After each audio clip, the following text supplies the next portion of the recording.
A paz do Senhor, meus amados irmãos, pastores, professores, líderes do círculo de oração, todos que amam a escola bíblica dominical, pela graça de Deus, chegamos na lição de número 7, 17 de novembro de 2019, e o tema é Davi é ungido rei. Graças a Deus. Nosso texto áureo. Então Samuel tomou vaso de azeite e ungiu-o no meio dos seus irmãos. E, desde aquele dia em diante, o Espírito do Senhor se apoderou de Davi. Então Samuel se levantou e se tornou a Ramá. Verdade prática. O propósito da unção é capacitar o obreiro para desempenhar a obra de Deus e, com autoridade, vencer, derrotar gigantes. Graças a Deus. Muito bem, vamos então comentar um pouquinho sobre o nosso texto áureo, que está aqui no primeiro livro do profeta Samuel, capítulo 16, versículo 13. Então, o nosso texto áureo está entre os versículos 1 a 13, quando Deus manda Samuel, o profeta, juiz, sacerdote, ir à casa de Jessé para ungir Davi. Bom, desde bem cedo, na carreira de Saul, antes mesmo das suas vitórias militares contra os filisteus, foi predito que o seu reino seria substituído. Especialmente está registrado isso no primeiro livro do profeta Samuel, capítulo 13. Você lembra? O motivo é que Samuel pediu para ele esperar para que o sacerdote fizesse a apresentação do holocausto, e o rei Saul, como era um homem meio desequilibrado, não teve fé para esperar o sacerdote, e quando percebeu que os filisteus já estavam se organizando para a guerra e os filhos de Israel iam embora, ele loucamente, precipitadamente, quis exercer funções sacerdotais, ou seja, deixa que eu mesmo faça o culto aqui, e foi querer oferecer o holocausto. Se ofereceu.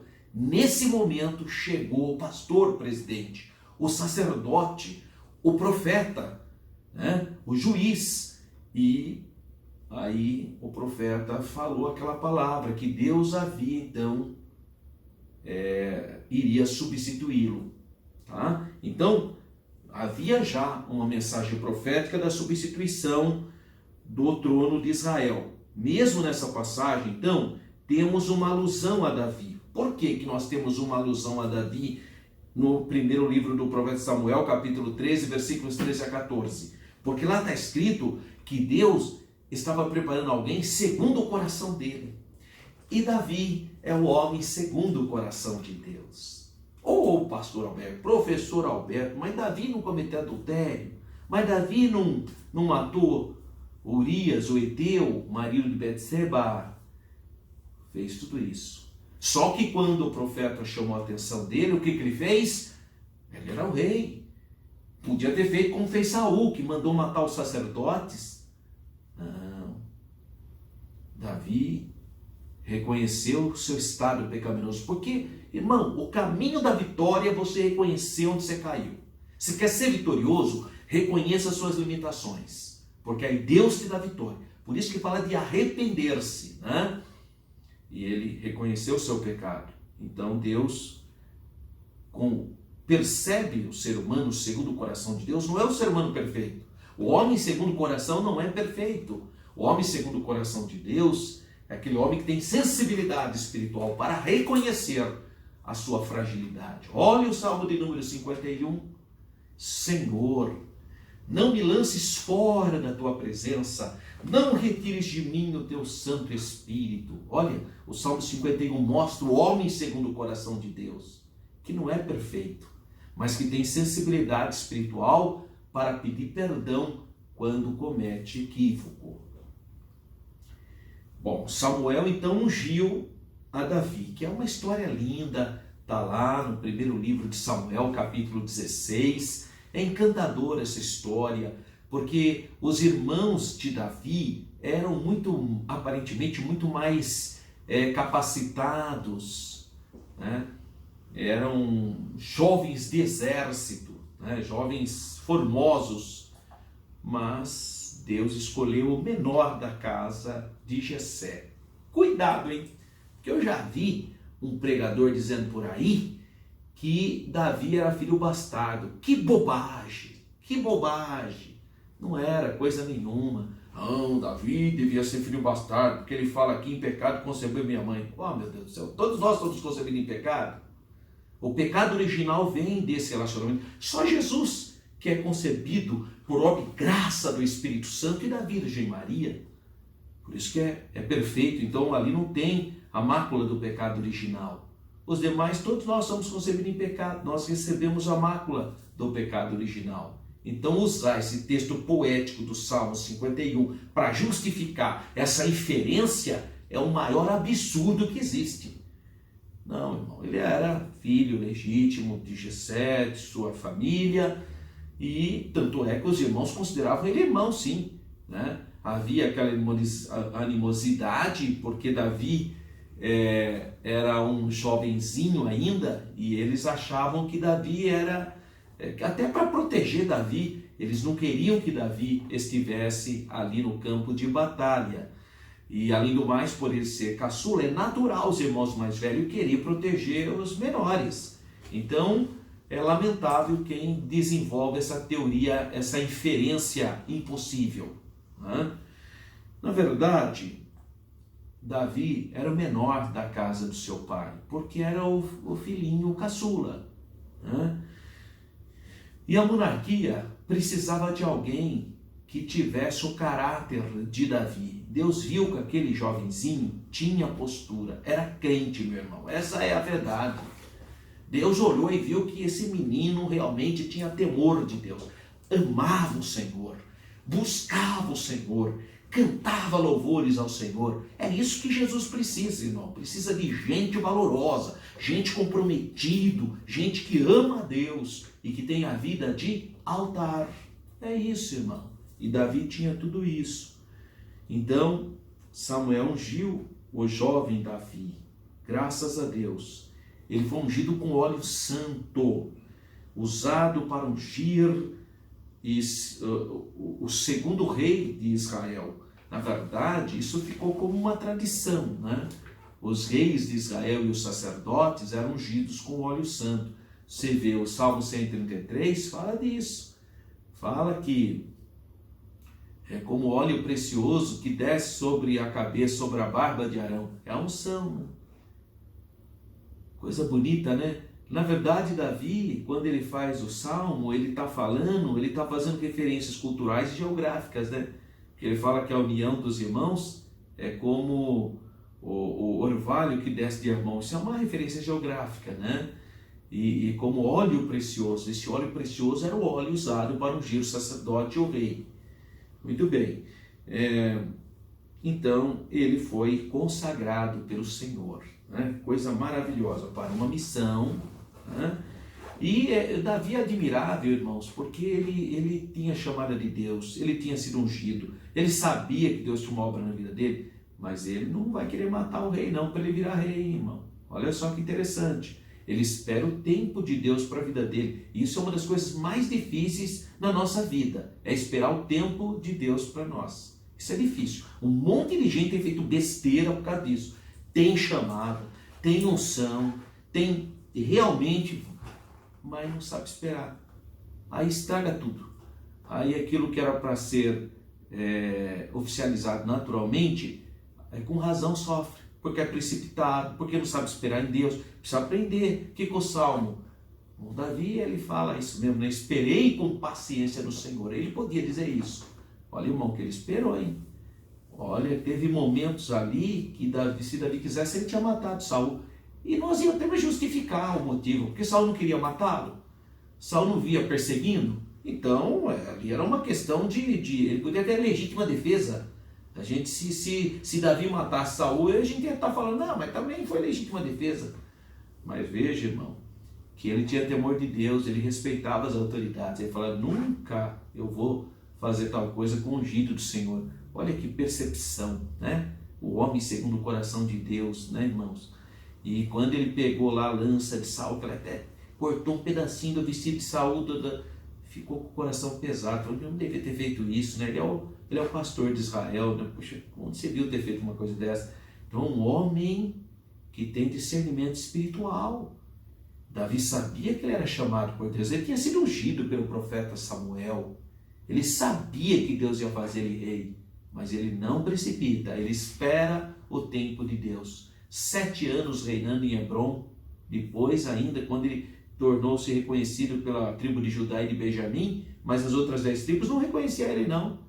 Está vendo? Então, um homem que realmente é admirável. Nós precisamos aprender muito com o rei Davi. E o Espírito Santo, então, começa a atuar. A atuação do Espírito Santo no Antigo Testamento difere desse momento de graça. Hoje derramou, né, o Espírito Santo. Naquela época ele atuava especificamente de acordo com aquela necessidade. Mas a Bíblia diz que a partir do dia que o profeta Samuel ungiu Davi, a partir daquele dia, está escrito aqui, daquele dia em diante, ele sentiu-se então na contínua presença do Espírito Santo. Bom, Davi é filho de Jessé, neto de Ruth e Boaz. Então isso é importante saber, que ele é dele que vem a semente do Messias, né? Muito bem, a leitura bíblica em classe. Primeiro, livro de Samuel, capítulo 16, versículo 1 a 13. O capítulo 16 possui 23 versículos.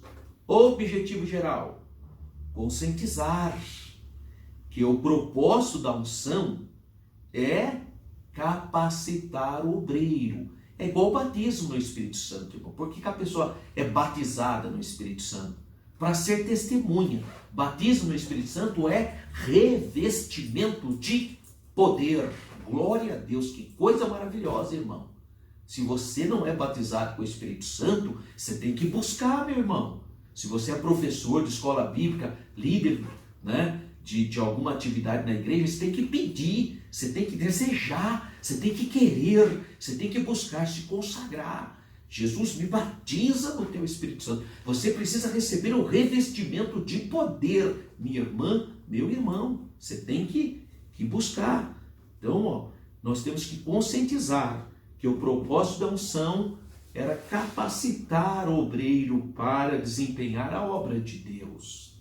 Que bênção, né? E os objetivos específicos? Apresentar a unção de Davi como rei, delinear a virtude de serviço do rei Davi e retratar Davi como um guerreiro.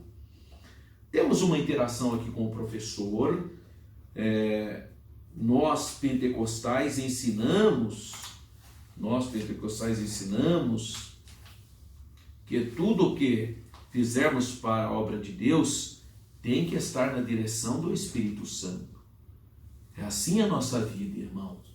Você vê, muitas vezes, quando eu vou tomar alguma decisão, eu sempre peço para Deus me dirigir. Eu não quero tomar tudo fora da vontade de Deus, não. Eu tenho juízo. Então eu vou lá no meu quarto, fecho a porta e peço, Senhor, me dirija. Eu preciso tomar essa decisão. Até para aceitar um cargo. Os irmãos sabem, eu sou vereador aqui na cidade de Campinas. Eu faço o meu dever de casa, faço tudo o que deve ser feito. Mas eu sempre peço, Senhor, eu só quero ser eleito se tiver a tua bênção. Porque se não tiver, eu não quero. Eu não quero que os homens façam de mim nada.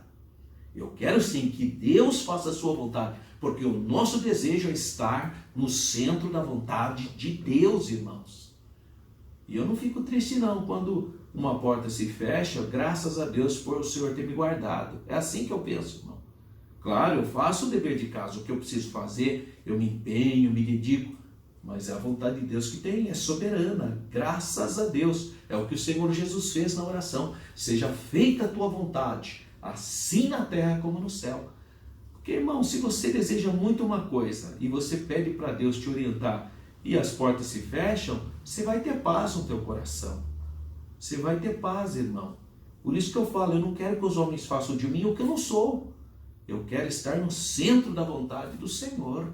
Glória a Deus. Então aqui fala que os pentecostais ensinam que tudo o que fizermos para a obra de Deus tem que estar sob a direção do Espírito Santo. O Espírito Santo é uma pessoa que nos capacita. Você vê, o Espírito Santo falou, porque é uma pessoa. Separa para mim a Barnabé e a Saulo, lá na igreja de Antioquia. Olha só. Então, o Espírito Santo continua. Ele é o Senhor e guia da igreja. Continua fazendo essa obra. Com esta perspectiva, a lição dessa semana deve ser conjugada com o entendimento bíblico desse ensinamento. Então, a gente precisa incentivar e também enfatizar aos alunos que, para qualquer empreendimento, seja material, seja espiritual, principalmente espiritual, né, irmão? Mas para qualquer empreendimento, peça a direção do Senhor. Viu, irmão? Olha, já houve caso que eu fui queria comprar um imóvel. Antes sentei com a minha esposa, peguei na mão dela e oramos. Senhor, se é da tua vontade mesmo. Estava tudo certo. Eu queria, ela queria. Estava tudo certo, tudo dando certo. Mas eu peguei na mão dela e oramos. Senhor, nos ajuda. Se o Senhor sabe que isso não vai ser bom para nós, me guarda, meu Deus, das aflições. Tira do meu coração, Senhor, qualquer sentimento. Sabe o que aconteceu, irmão? Naquela mesma semana, minha esposa falou, eu estou achando que melhor deixar isso para lá. E livramento. Deus tirou do nosso coração. Então, experimenta ter um relacionamento com o Senhor cada dia mais. Essa é a vontade de Deus para a minha e para a sua vida. Graças a Deus. Muito bem, então, à luz do livro de Atos dos Apóstolos, que podia ser chamado de Atos do Espírito Santo, o batismo no Espírito Santo é a capacitação divina para o empreendimento e para a evangelização, para ser testemunha, ser cheio do poder de Deus, revestido do poder de Deus, para ser testemunha. Introdução. O conceito de unção é do Antigo Testamento. Destinava-se a sacerdotes e reis, para que esses exercessem com autoridade as funções e ministérios, ungidos, segundo a determinação do Senhor. Nessa lição, veremos que a temática da unção de Davi é um clássico bíblico, pois ela trata da capacitação dos servos de Deus para desempenhar uma função específica da obra de Deus. A unção do rei Davi, por intermédio do profeta Samuel, é uma declaração explícita da santa e maravilhosa vontade do Senhor em cumprir os seus propósitos. Ponto central: a unção capacita o obreiro para desempenhar a obra do Senhor. Graças a Deus. Ponto 1. Davi, o rei ungido. Significado e propósito dessa unção. Bom, no hebraico, há duas palavras para unção: suk e machá. Suk e machá. A palavra suk aponta para a unção com óleo sobre o corpo ou cabeça de um convidado. A palavra grega que corresponde a suk é aleifo. Aleifo, que pode referir-se ao ato de ungir os enfermos, como por exemplo em Atos capítulo 5, versículo 14. Há alguém entre vós enfermo? Chame o presbítero da igreja, que ele ungirá com óleo, e se tiver cometido algum pecado, o Senhor perdoará e curará o enfermo. Isso aí é a orientação da palavra do Senhor. Bom, a respeito da palavra hebraica amassar, a ideia é cobrir ou untar. A palavra grega correspondente a machá, machá é de onde vem a palavra machia, que é Messias, né? Vem a palavra criou, que seria Christos, né? Machia, Cristo, de onde deriva o nome, né? Cristo. No Antigo Testamento, a palavra preferível para a prática da unção é machá, unção de pedra, dos sacerdotes, dos reis, dos profetas e outros objetivos diversos. Então, nesse sentido, o ato da unção busca mostrar que a pessoa, o objeto ungido, for especialmente separado, consagrado, pensado para o serviço do Senhor. tornando assim santo, intocável. O simbolismo da unção. Bom, como um ato ordenado por Deus, então a unção passou a ter um simbolismo, um imaginário, o derramamento do Senhor, né? Esse é o símbolo da unção, ficou o derramamento do Espírito. O termo machar do Antigo Testamento, que no Novo é crio, refere-se à unção do Messias que viria. Pedro faz menção dessa unção sobre o Filho de Deus e Paulo descreve essa mesma unção sobre os cristãos. Então a unção no Antigo Testamento destinava a separar alguém especificamente, e nesse caso está também relacionada à pessoa do Senhor Jesus. A verdadeira unção é ordeira, decente, e tem como alvo a glória divina e a expansão do reino de Deus.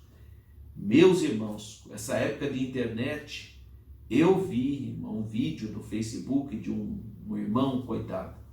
Ele foi ungido, irmão. Meu Deus do céu. O homem dobrou o joelho lá, o pastor pegou 1 litro de óleo de azeite e derrubou na cabeça dele 1 litro inteiro. Que meninice é essa, irmão? Que meninice é essa, meu Deus do céu?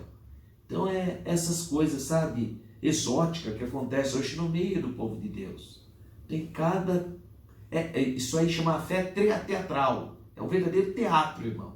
Que Deus tenha misericórdia, que nos guarde, para que nós tenhamos o quê? Uma verdadeira unção com ordem, com respeitabilidade, com decência.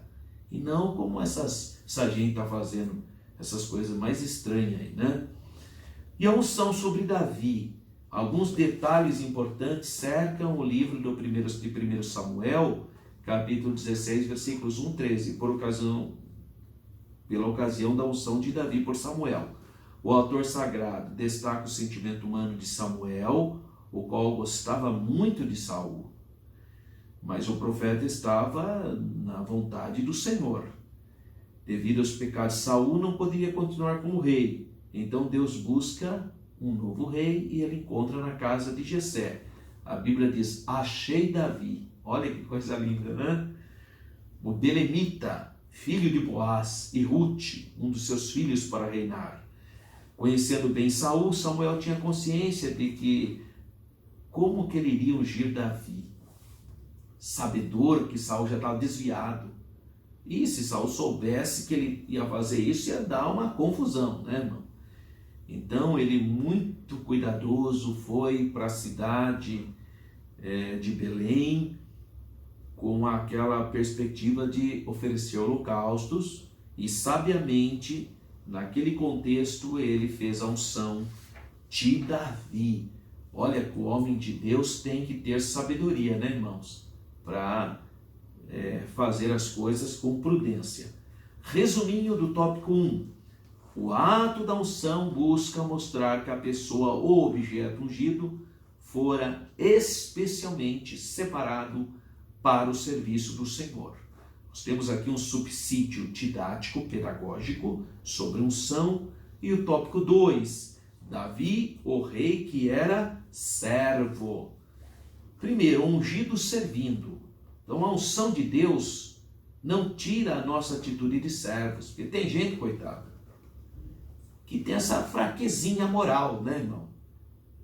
Só porque tem uma história, nem sei, certamente deve ser verdade, que se conta que um obreiro foi separado para o presbitério. Ele era diácono, foi separado para o presbitério. E aí o pastor pediu para ele ajudar no tempo normal. Agora eu não sou mais diácono, agora eu sou presbítero. Mas que simplicidade. Nós somos servos, irmãos. Então, nesse sentido, todos nós somos diáconos, servos, né? O cristianismo é assim, todos são servidores, né? Então, a atitude de servo é isso que coloca a gente na vontade do Senhor, né? Então, no relato, Davi foi para a corte de Saul porque ele era um servo, era um servidor. E no relato do encontro de Davi com Saul, deve-se entender que tais acontecimentos não se seguem em ordem cronológica. Todavia, o mais importante é vislumbrar a promessa divina em curso, pois Davi crescia enquanto Saul diminuía, né? 2. O Espírito do Senhor se retira de Saul. Isso é uma coisa muito triste, né? O Espírito de Deus se retirou do primeiro rei. Esse, por sua vez, passou a ser assombrado por um espírito mau que estava por expressa permissão do Senhor. Quando fala que um espírito mau da parte do Senhor, o que significa isso? Simplesmente que um espírito mau que Deus permitiu, né? Permitiu. Então, por isso que ele fala aqui, ó, vinha então um espírito mau que ali estava por expressa permissão do Senhor. Não é que é o espírito mau do Senhor, não é isso. Não, é o espírito mau que Deus permitiu, que atormentasse ele por causa dos pecados dele. Para acalmá-lo dessa angústia de alma, dessa doença psicossomática, dessa enfermidade espiritual, então ele precisou de alguém. E aí está o servo Davi para tocar a harpa poderosamente e que trazia paz para o coração do rei. Deus levanta autoridades, irmão. Davi esteve muito tempo com Saul, mas em momento algum relatou a unção de Samuel sobre a sua vida, ou tentou aproveitar-se da vulnerabilidade do rei para matá-lo e assumir o reinado. Antes ele esteve ali do lado do rei, ajudando na luta do reino. Só no momento certo é que ele foi aclamado rei. Deus pode levar crentes a grandes postos. Entretanto, é preciso aprender a servir, ter atitude de servo, pois foi esse o exemplo que Jesus nos deixou ao servir a todos. Síntese do tópico 2. Davi não abandonou sua posição de servo e fez isso até que chegasse o momento de assumir o reino, e assumiu o reino como servo. Subsídio teológico aqui do maior comentarista pentecostal, Stanley Horton, Teologia Sistemática. E finalmente, Davi, o rei que era guerreiro. Então, vai falar sobre o gigante Golias, que foi o grande desafio, mas ali, irmãos, é a mão de Deus, né? A pessoa que tem uma visão divina não enxerga gigantes, porque ele sabe que o Deus que está com ele vai honrá-lo. Agora, quem está meio fora da direção da visão de Deus, aí só enxerga problema, né? Tudo vira um gigante.